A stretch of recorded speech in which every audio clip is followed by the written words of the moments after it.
Susan graduated high school, her father remarried, which gave her even more freedom to pursue her dreams. She enrolled at a nearby college, where she quickly began working toward multiple degrees. She went for criminal justice. She went for psychiatry.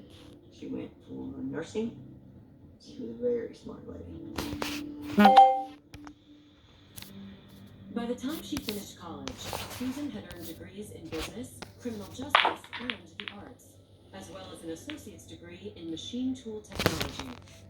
It was the latter degree that afforded Susan the best opportunity, working as a machinist for General Electric. The job gave Susan the chance to expand her horizons far beyond her hometown of Liberty. She did a lot of traveling. She went to Finland and lots of places when she stayed gone months at a time.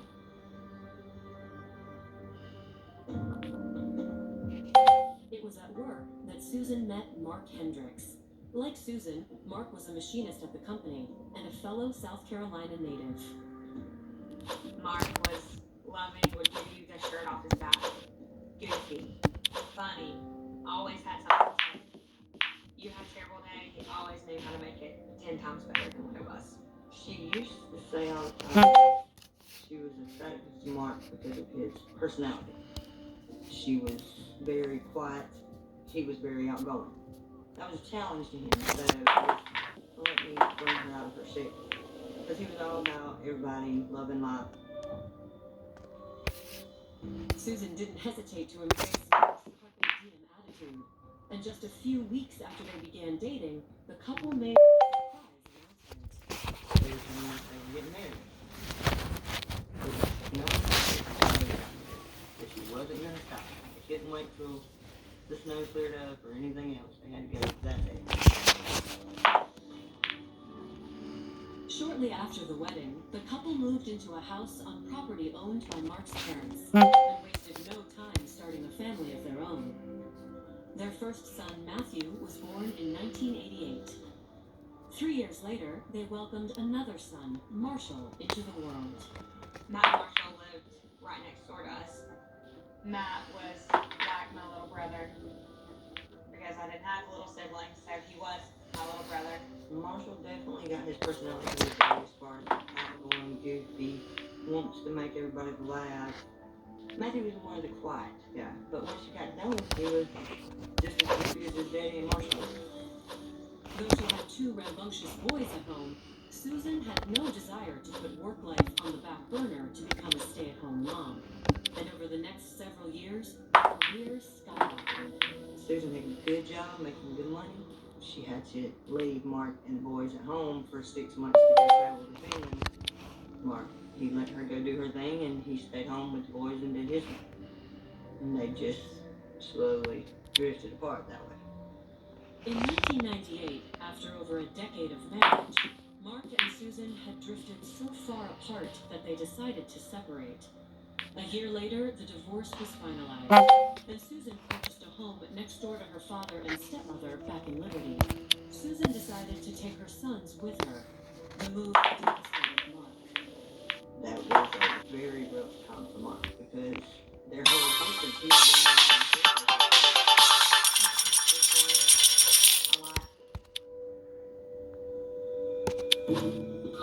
At first, everything about the new arrangement seemed to be working out well for Susan, but the boys struggled to adjust.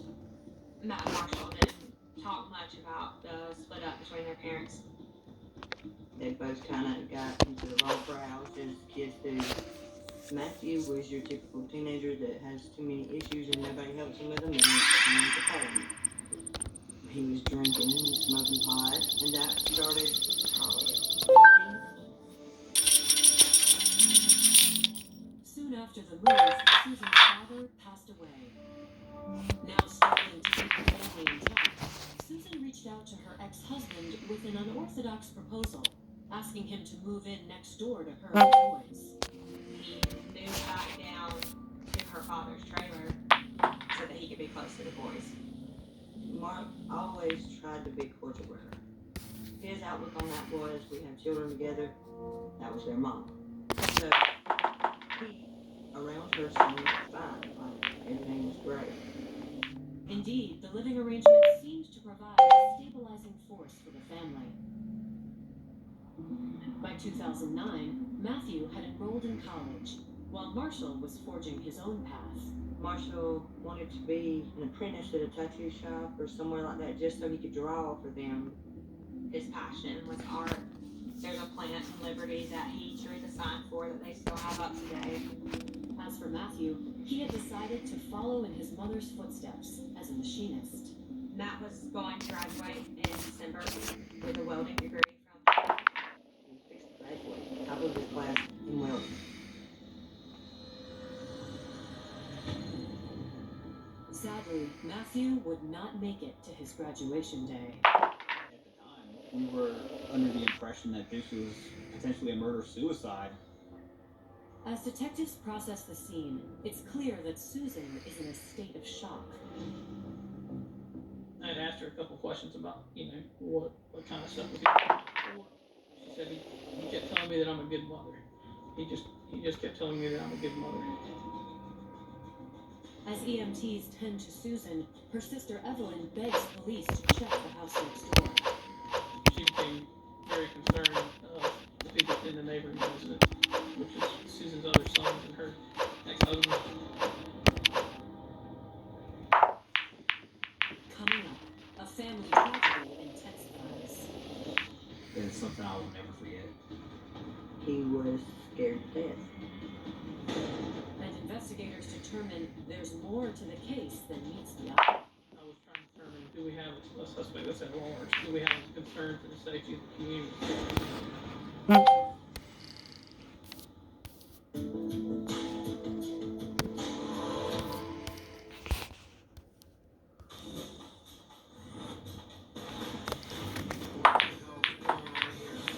What do you desire with wormholes? Sir, go home.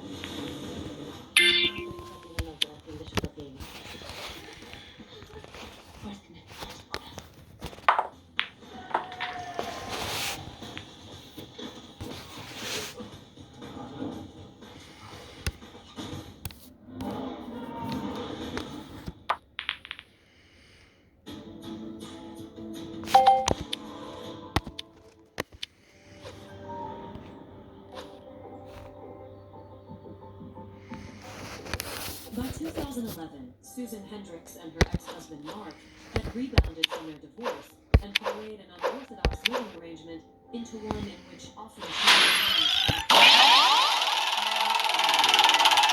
He said, you can stay in my father's old trailer. Because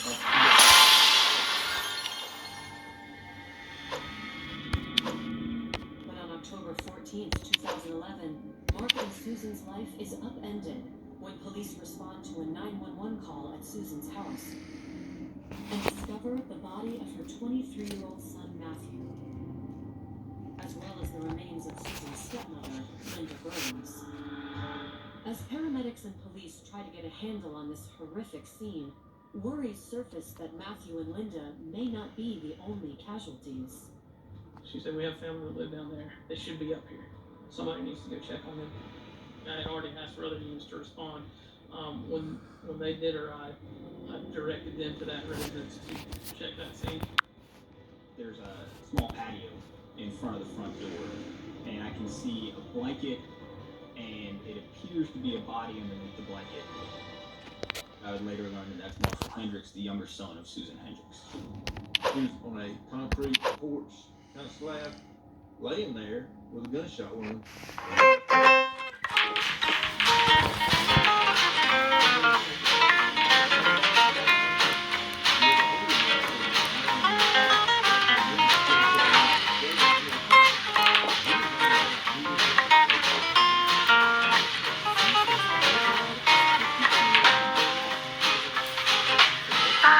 Almost two separate crime scenes. They had to rope off their crime scene down there as well.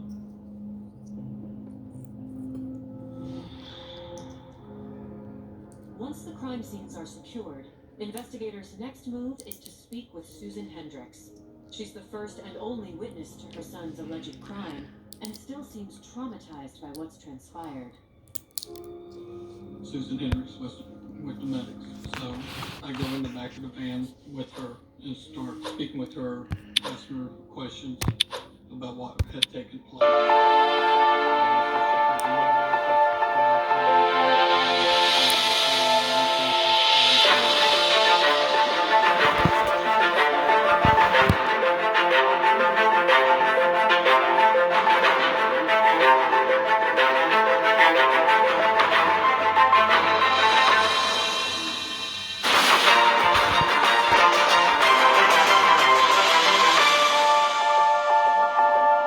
It was a letter from Matthew. Then I saw some of the blood on the floor and I took off to his room. I had opened the door. There was something wrong with it. It was like blood on the pillow. It was just a feeling something bad was wrong too. I've been talking about killing himself. She immediately thought Matthew had killed himself because he supposedly was depressed for a couple of days prior to this. Susan stated that his 23rd birthday, I believe, had been 2 days before, and that he was upset and people would wish him happy birthday, and that he kind of felt like nobody cared. She said that she ran into the bedroom, found Matthew with a gun laying beside him. Susan says it took her several minutes to realize that her stepmother Linda was also dead. Susan had found Linda actually back in the bed and shot more times. On the dining table, Sergeant Taylor and his men find the note, which seems to confirm Susan's story. Didn't really go into detail about committing suicide. It more so had to do with how good of a mother she had been, how he would always remember her.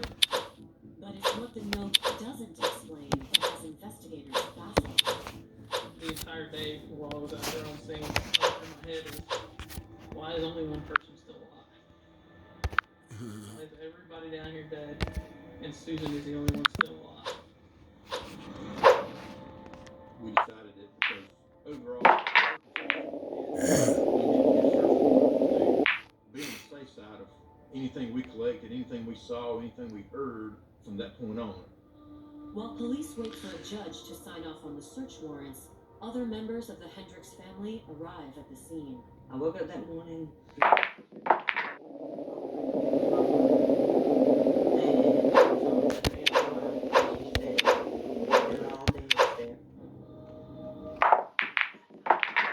was no processing anything. It was just like you had just took my heart and ripped it right out of me. When we got there, the reporters were there and police everywhere. Liberty is one of the smaller communities in Pickens County.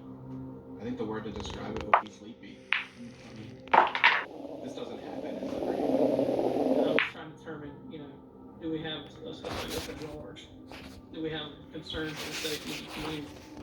But investigators make it clear to both the press and the Hendricks family that until further notice, they're treating the case as a murder-suicide. The tone coming from the sheriff's office during the initial investigation was isolated incident. There's not a killer on the loose. The investigation from the get-go. That afternoon, detectives obtain their search warrants, and forensic techs begin processing both. The first victim that I found was Marshall Hendricks. He was laying face down on the front porch, and he was covered with a blanket. He had 3 gunshot wounds. One was to his chest, one was to his abdomen, and one was to his arm. I said, who covered that body? And everybody's like, it was like that when we got here. So the body was covered by the shooter. Which, kind of to me meant that whoever did this just didn't Somebody may have shot this person, but they also may have had some feelings for this person. And they didn't want their body displayed out on the front porch. Mark Hendricks, when we find him, he's laying on his back on a couch. I don't know if he ever knew that anything happened. However, then through the residence, there's also a series of holes in the wall, some in the cabinets, some in the drywall, that kind of lead towards the front door. And just outside that front door is where Marshall Hendricks was. It appears as though he was attempting to flee the scene. We went down to the bottom trailer to the second house. I observed the blood in the living room, like 2 trails of blood, and then the blood in Linda's room. The blood droplets actually almost make a U shape and then come back in. And then inside her bedroom, we find in the closet there are a lot of blood pooled up. She had 3 abdomen shots, and they were in different quadrants in her body. She had one in her back and one in her arm. So she was shot numerous times. Matthew only had a single gunshot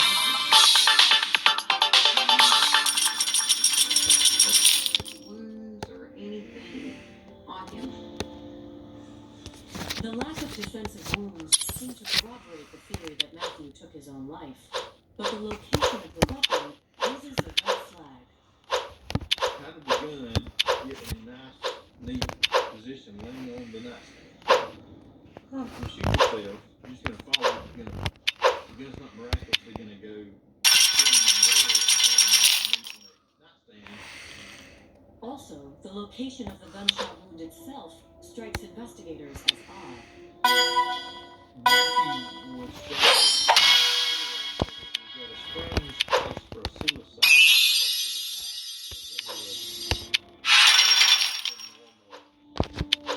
Investigators eventually discover the answer to part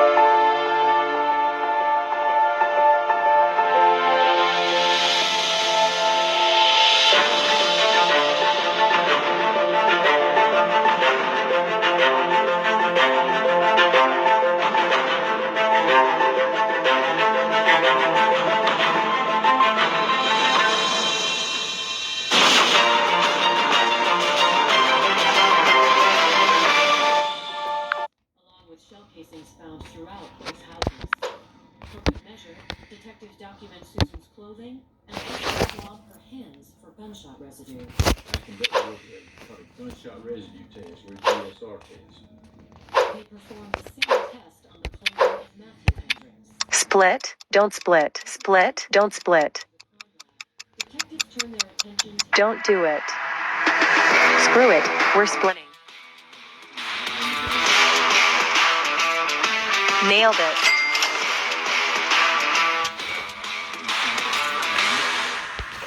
That's when Susan Hendricks provides police with the most critical piece of information yet. With Susan's help, detectives dig deeper into the life of Matthew Hendricks and uncover an explosive secret. What would be the motive of his brother? Oh, they have a drug dealer. We begin to talk.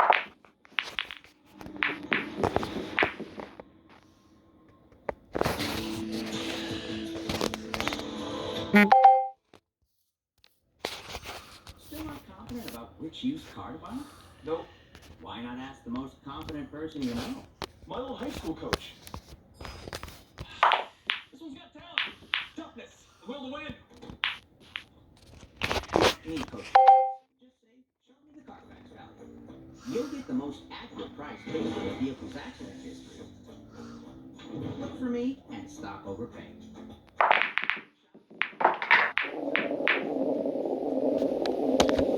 You down? Peacock's latest season of Love Island USA. Love Island USA. Streaming now, only on Peacock.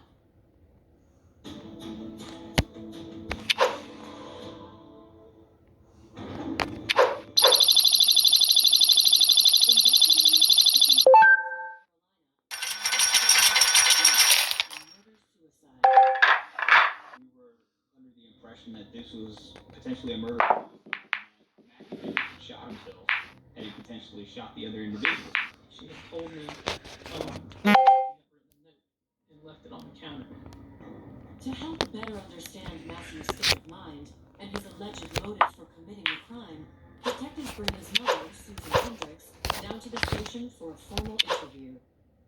Susan says that even though Matthew was going to return to school in a few months, all was not well in his world.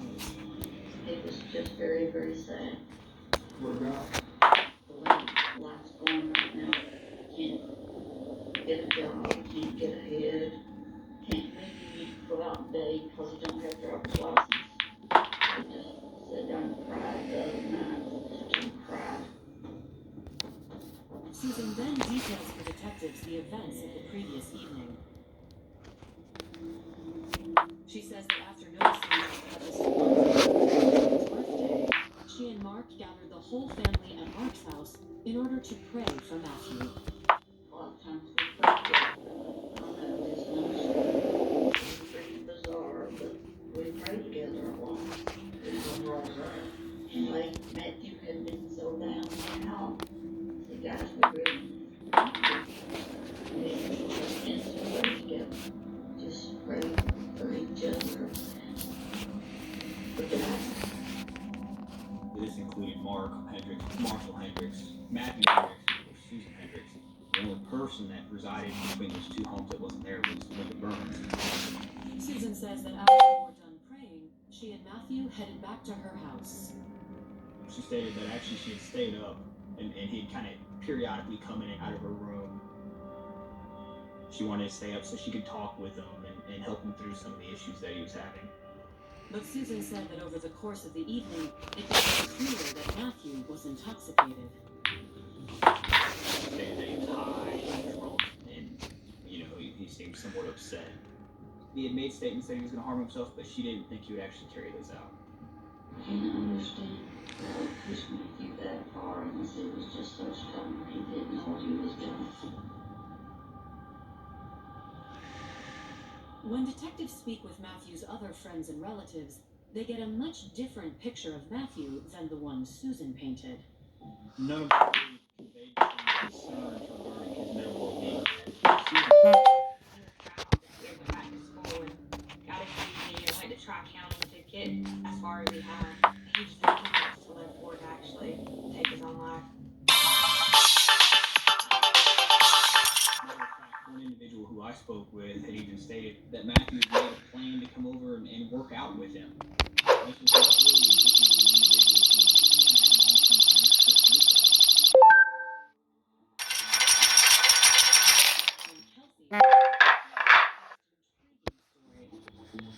Kelsey stated that the night before she was there with Mark.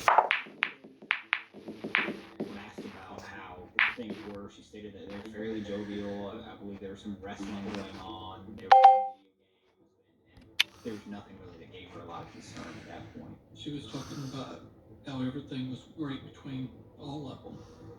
Kelsey says she was at the house most of the night, and not once during the course of the evening did she see Susan or Matthew.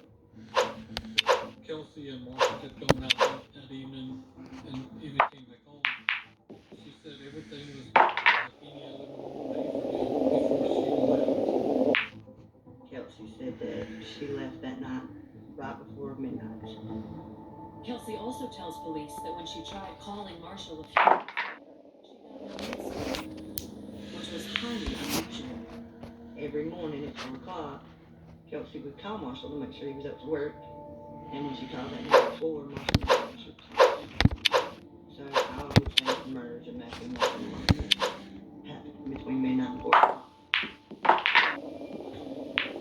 Investigators hope the results of Matthew Hendricks' autopsy can shed some light on what transpired. And on October 16th, 2 days after the shooting, the coroner's report lands on their desk. Also found out that he was right-handed. That didn't match with the wound that he had to the back of his head. It was to the left side. If you went to that suicide, you're going to just go ahead with your bottom hand majority of the time. And this we could not rule suicide. At that point, we began to investigate more so as murder. We did regroup, refocus, and begin to explore, possible assailants. And naturally, through those discussions, there was concerns about Susan Hendricks. She's the lone survivor. On October 19th, investigators again interviewed Susan Hendricks. Instead of pointing the finger at her, they asked her if she can think of anyone who might have wanted to murder her family and frame her oldest son for the crime. I advised her that we were no longer looking at this case as a suicide, and we were looking at it as a homicide. She answered, oh, they have a drug dealer that they buy the drugs from. Susan tells investigators that both her sons and her ex-husband smoked marijuana, and that a drug dealer named Thomas had delivered drugs to their home on multiple occasions. Well, we begin to talk to people close to Matthew and ask about Thomas. We checked with them with several locations throughout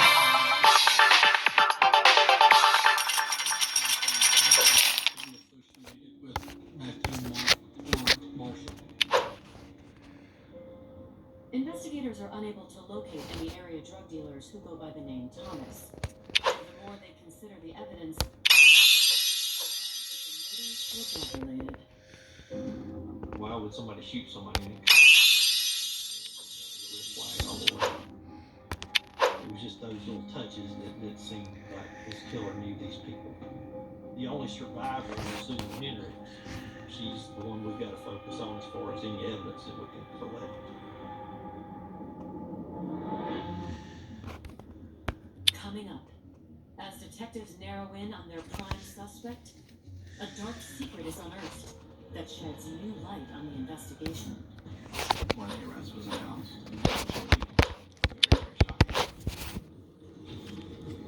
It's my understanding that someone abused her in a sexual manner when she was smaller. And as a coping mechanism, she had developed several personalities.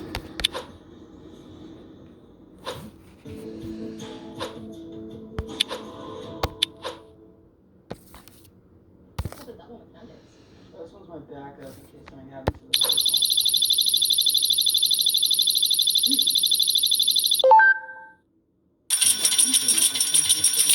Get another for just $2. Gatorade Fit. Fitness get healthy real hydration. Gatorade Fit. Healthy real hydration helps you feel tomorrow.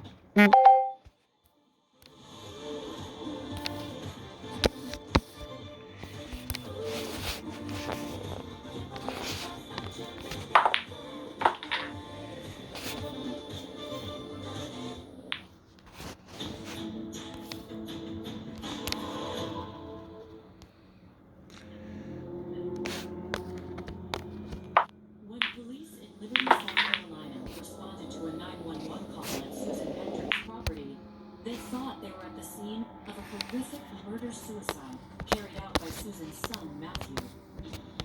Investigators also claimed the lives of Susan's other son, Marshall, her ex-husband, Mark, and her stepmother, Linda Burns.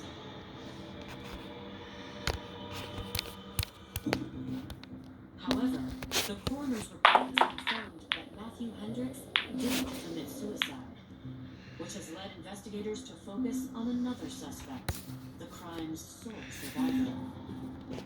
There's mounting concern amongst friends and family that Susan Hendricks might be involved. And it's only those close to Susan that investigators discover that Susan has some serious skeletons in her closet. It's my understanding that someone abused her in a sexual manner when she was smaller. It wasn't something that was spoke about too often. It was always behind shut doors. In fact, friends say that it wasn't until Susan became a working mother who spent long stretches away from her family that the emotional horrors of her past began to resurface. Susan had been abused throughout her childhood, and as a coping mechanism, she had developed several personalities. Friends and loved ones also tell police that even though Susan sought treatment and medication in order to manage her mental illness, life under her roof could be challenging. It was just an up and down roller coaster. You never knew what was going to happen. For numerous times of my son was actually there for one of the times that she actually pulled out a gun and told them if they all didn't get out of her house, she would kill them. And the time that my son was there, she actually did shoot at their feet to get them to leave. 10 minutes later, I could show up there and she's like, hey, how are you? Like nothing had ever happened. I mean, one minute it could be something super nice, one minute it was a whole different thing. Apparently, no relationship was more strained than the one between Susan and her oldest son, Matthew. She kind of controlled the limit of Matthew's time with his daddy, and that hurt Matthew. Because Matthew and his daddy were very close.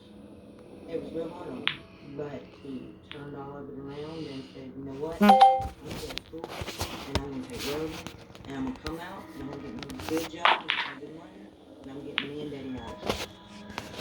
He was determined to get away from it. She was losing a grip on them, that they were moving on with their life growing up. The need for control, coupled with a potentially crippling mental illness, could push Susan to do the unthinkable, or did Susan have a more calculating motive for murder? As investigators pour through evidence collected at the scene, a possible answer emerges. Find this big red notebook, and once we pull it out, it's labeled by name insurance policy for all of the victims. Mr. Tolan insurance policies, they total up to over $750,000. In addition to the notebook, a background check reveals that Susan had actually filed for bankruptcy in 2008. She was the primary beneficiary, which was kind of interesting because this entire family is on a relatively fixed income, and there's hundreds of dollars being paid each month on life insurance policies for some people that aren't even gainfully employed. You have all the circumstantial evidence that's starting to build. But there's one piece of evidence that detectives can't readily explain. The suicide note written by Matthew's own hand. It turns out Matthew had written that note. It was like a Mother's Day letter from a year before, many years before.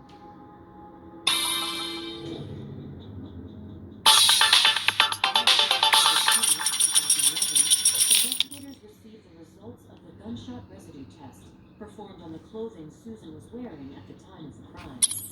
They had found significant particles of gunshot residue on the shirt that Susan had been wearing. This was more than just potentially her coming in contact with a firearm or her coming in contact with a It was more so her having been present when the gun was discharged. And that changed everything. Based on the GSR findings, as well as the other physical evidence collected at the scene, investigators begin to piece together their theory of how these murders were likely committed.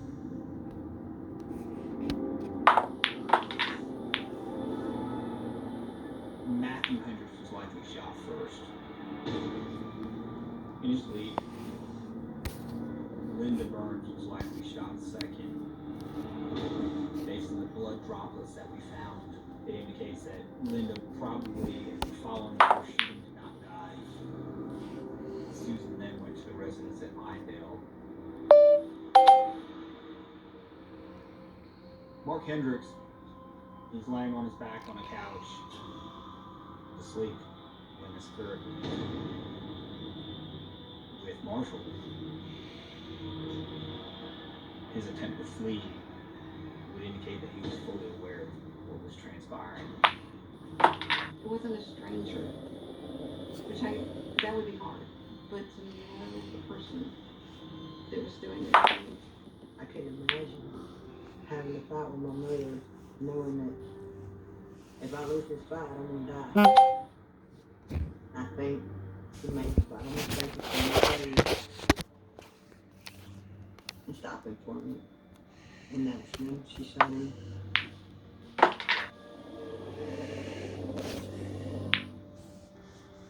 Detectives believe Susan then covered Marshall's body and headed back to her house, where she realized the job wasn't quite finished.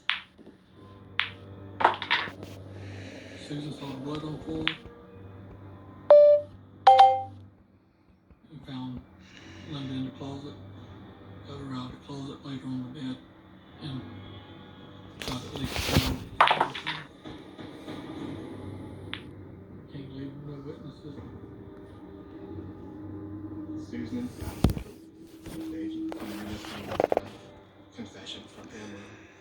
goodbye letter from him. We finally had enough evidence that we, along with the solicitor's office, knew that we could prosecute this case. Susan Hendricks at the time was staying in a local hotel in Easley, South Carolina. We went down there, knocked on the door. I stepped in and informed her that she was under arrest for the murder of Marshall Hendricks, Mark Hendricks, Matthew Hendricks, and Linda Berman. Very, very shocking because she had been playing the grieving mother, the grieving family member. I remember all of us, my mom and sister, going and seeing her. And yelling to us that that wasn't enough. She's still here.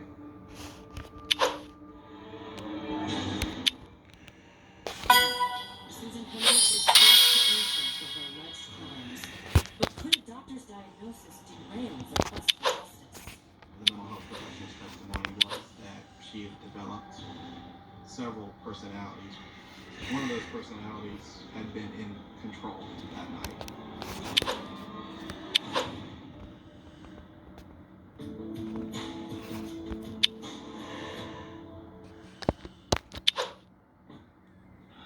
Can't afford this. Yeah, you can. Who are you? I'm you from the future, and I just got paid. And I'm Dave. I can get you up to $500 of your future money now. $500. Instantly? Instantly. And why are you making? Oh, with this? I'm gonna check into a new from volleyball. Download Dave and get up to $500 no interest, no credit check.